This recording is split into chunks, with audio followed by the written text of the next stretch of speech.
What's up guys, this is Ray and welcome to Asian Filmist, and today we'll be talking about the 2012 Japanese film Thermae Romae, directed by Takeuchi Hideki and starring Abe Hiroshi and Ueto Aya. And this is probably one of the most unique Japanese movies, comedic Japanese movies that I've seen. It's definitely way out there, like as far as idea and concept, and that's something I absolutely love about this movie. This movie is based on a manga. I can't remember if there was an anime adaptation, but I know this was based off of manga, which I have not read. But I think that's why you can, like the manga medium, that's why you can get away with some of the weird setups that this movie has. Well, let me tell you a little bit about the story. It's about this guy who lives in ancient Rome by the name of Lucius. And he's played by Abe Hiroshi, which is, first of all, probably the best casting you can possibly get. Abe Hiroshi, I think one of his kind of famous points as a celebrity within Japan is that he doesn't fully look like a Japanese dude. Like he can easily pass off as someone of non-Japanese blood. That's essentially why he's perfect for this casting choice of Lucius. Lucius, he's an architect of Thermae, which is, I guess, what they call bathhouses in ancient Rome, or in the Latin language. But anyways, he's kind of in a rut. He's trying to find work. He's trying to build up his reputation again, but he just doesn't have any innovative ideas to really jumpstart his career again. But as luck would have it, he gets, as he's going to a public bathhouse, as he's going to a Thermae with one of his buddies, he gets sucked into this hole, this drainage of sorts, and he just gets sucked through and jumps through this kind of time warp, if you will, this kind of wormhole that's in the bathhouse,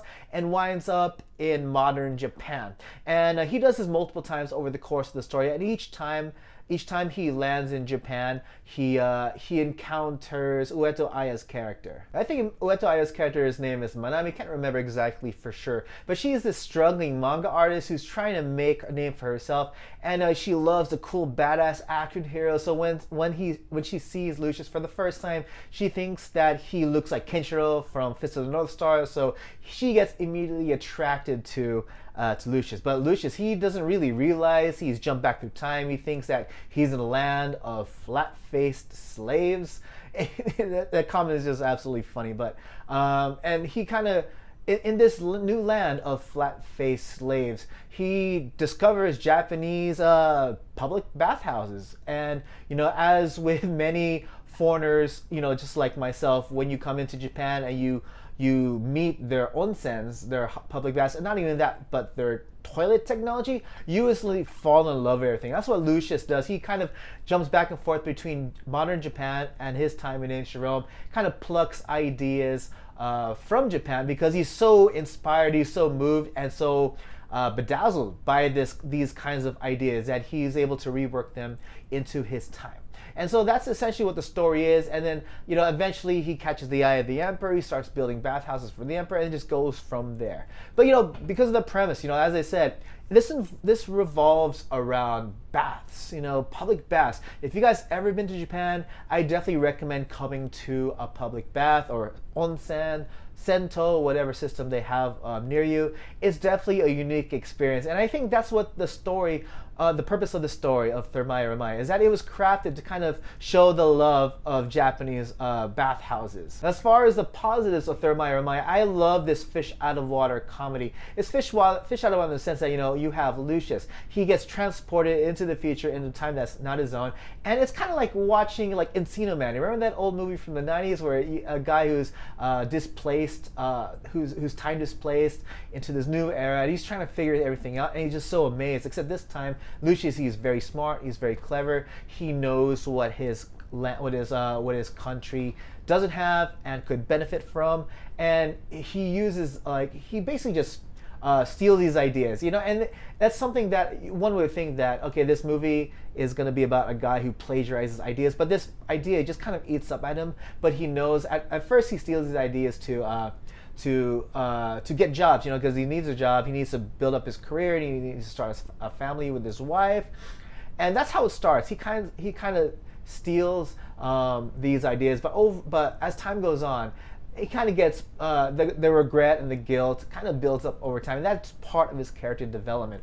But just to see his interactions with modern Japanese technology, especially when he doesn't speak a lick of Japanese, and obviously no one speaks a lick of Latin, and seeing the interaction between these two different worlds is entertaining, is hilarious. And for most of the time, whenever the Japanese people are doing what they do, whether it's in the bathhouse or out and about in public, he kind of has this stone face, like he doesn't know what's happening, and he just watches and observes the Japanese people doing what they do and tries to figure everything out. And it's hilarious the way his reaction is, especially his reaction to Japanese toilets. If you ever use a Japanese toilets and you have one with a heated seat and a bidet, it is life-changing, and I'm pretty sure you would be brought to tears, same as what Lucius did. I also dig the performances. I absolutely enjoy Abe Hiroshi in all of his roles. I think he did an excellent job portraying Lucius, not only in his natural appearance. As I said, he's tall. He definitely has a face that can pass on as a non-Japanese dude.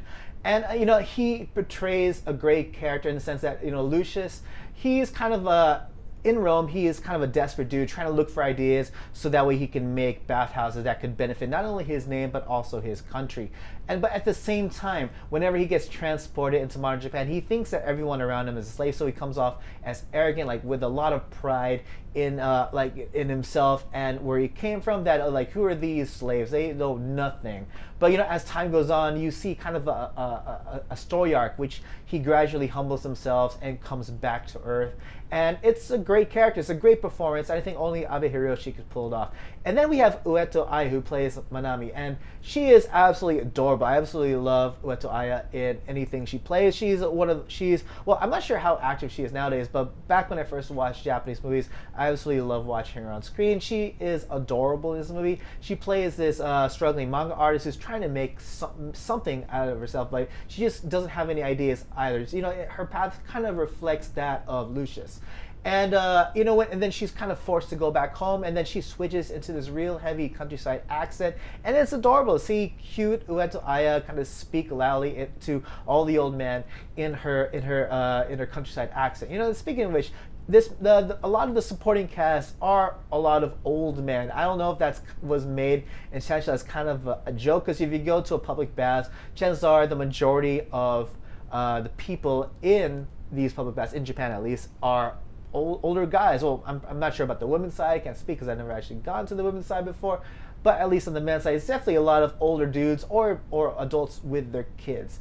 I think you get to a certain age, you just start loving the public baths, so you start going there frequently. And I think that's kind of the joke with all these old men, these middle-aged or elderly dudes occupying the bathhouse. And one thing I enjoyed is that the way they depicted ancient Rome, I can't speak for historical accuracy. I'm pretty sure historical accuracy wasn't of the highest concern. So I'm not a history nerd when it comes to how ancient Rome actually was, but I like the way it's depicted in this movie. You definitely felt a difference between ancient Rome and Japan, but you also kind of see similarities, especially at the same time you kind of see how different modern ideas were remixed into this world of ancient Rome. For example, at first in the bathhouses, Lucius is frustrated with how modern is in ancient Rome's time. He's frustrated about how bathhouses are, in the sense that you even have guys with food, what do you call it, like trays of food, similar to as what you would find at a baseball game, the ones who walk up and down the stands. Well, you have these kinds of guys at the bathhouse, which Lucius and his buddy go to, and it's just funny. You definitely know. Well, I don't know. I assume that this is more of an idea that was brought in just to remix ancient Rome and make it a lot more fun and colorful.